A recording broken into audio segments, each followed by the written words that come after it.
নমস্কার, আমি ডিটি শৈলী মণ্ডল দাস। আজকে আমার আলোচনার টপিক হলো মাসকুলার ডিস্ট্রফি কি। আমরা আগের ভিডিওতে জেনেছিলাম, এবার আমরা জানবো সেটা কত ধরনের হয়। চলুন দেখে নেওয়া যাক। এই ভিডিওতে আমরা জেনে নিই যে মাসকুলার ডিস্ট্রফি কত ধরনের হতে পারে। মাসকুলার ডিস্ট্রফি কয়েক ধরনের। 1 নম্বর, ডুচেন মাসকুলার ডিস্ট্রফি, সবচেয়ে সাধারণ এবং গুরুত্বপূর্ণ রূপ যা বেশিরভাগ ছেলেদের প্রভাবিত করে। ডিস্ট্রফিন জিনের মিউটেশনের কারণে যা পেশিকোষের ঝিল্লি শিথিশীল করতে সাহায্য করে। লক্ষণগুলি 2 থেকে 6 বছরের বয়সের মধ্যে দেখা যায়। 12 বছর বয়সের মধ্যে হাঁটতে অসুবিধা হয়। আয়ু প্রায়শই হ্রাস পায়। অনেক ব্যক্তি তাদের 20 বা 30-এর দশকে বেঁচে থাকে। 2. বেকার মাসকুলার ডিস্ট্রফি, বিএমডি।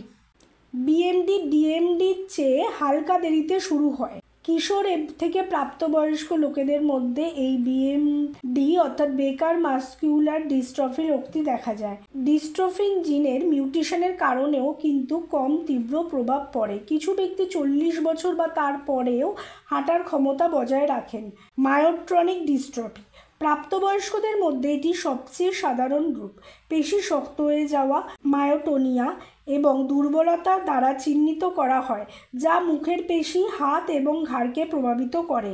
হৃৎপিণ্ড, শ্বাস প্রশ্বাস এবং পাচনতন্ত্রের সাথে জটিলতা সৃষ্টি করতে পারে। 4. লিম্ব-গার্ডেল মাসকুলার ডিস্ট্রফি, নিতম্ব এবং কাঁধের চারপাশের পেশিগুলোকে প্রভাবিত করে। শৈশব বা প্রাপ্তবয়স্ক অবস্থায় এর তীব্রতা পরিবর্তনশীল হতে পারে। কিছু লোক অনেক বছর ধরে সামান্য সাহায্যে গতিশীলতা বজায় রাখে। 5. ফ্যাসিলোক্যাপসুলাইডো হিউমেরাল মাসকুলার ডিস্ট্রফি, এফএসএইচডি, মুখ, কাঁধ এবং উপরের বাহুকে প্রভাবিত করে। সাধারণত বয়ঃসন্ধিকালে বা প্রাপ্তবয়স্ক হওয়ার প্রথম দিকে ধীরে ধীরে অগ্রগতি হয়। ব্যক্তিদের মুখের ভাব প্রকাশ করতে এবং বাহু তুলতে অসুবিধা হতে পারে।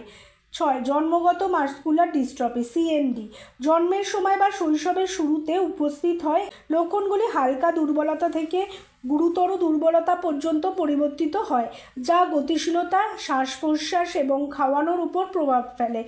অকুলোফ্যারেঞ্জিয়াল মাসকুলার ডিস্ট্রফি, ওপিএমডি, চোখের পাতার পেশি ঝুঁকে পড়া এবং গিলতে জড়িত পেশিগুলিকে প্রভাবিত করে। সাধারণত মধ্যবয়স্ক অবস্থায় শুরু হয়। 8 নম্বর, দূরবর্তী মাসকুলার ডিস্ট্রফি, হাত পা এবং পায়ের নিচের পেশিগুলোকে প্রভাবিত করে। সাধারণত অগ্রগতিতে অর্থাৎ সাধারণ চলাফেরা কিন্তু আস্তে আস্তে কমতে থাকে।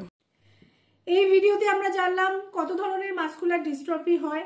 পরের ভিডিওতে আমরা এর কারণ এবং লক্ষণ সম্বন্ধে আলোচনা করব। ভিডিওটি ভালো লাগলে লাইক, কমেন্ট, শেয়ার করবেন এবং জানবেন যে এখন কিন্তু disease without medicine, naturally diet, yoga, reiki, হিলিংয়ের মাধ্যমে অতি সহজেই সারানো যাচ্ছে। আর যদি আমার সাথে দেখা করতে চান তাহলে আমাদের অনলাইন এবং অফলাইন কনসালটেশন খোলা আছে। স্ক্রিনে দেওয়া নাম্বারে ফোন করে অ্যাপয়েন্টমেন্ট নিতে হবে এবং আমার কাছে এসে আপনারা যদি মনে করেন যে ন্যাচারালি যোগা, রেকি, ডায়েট এবং হিলিংয়ের মাধ্যমে আপনাদের রোগ সারাবেন উইদাউট মেডিসিন, তাহলে আমাদের সাথে যোগাযোগ করতে পারেন। নমস্কার।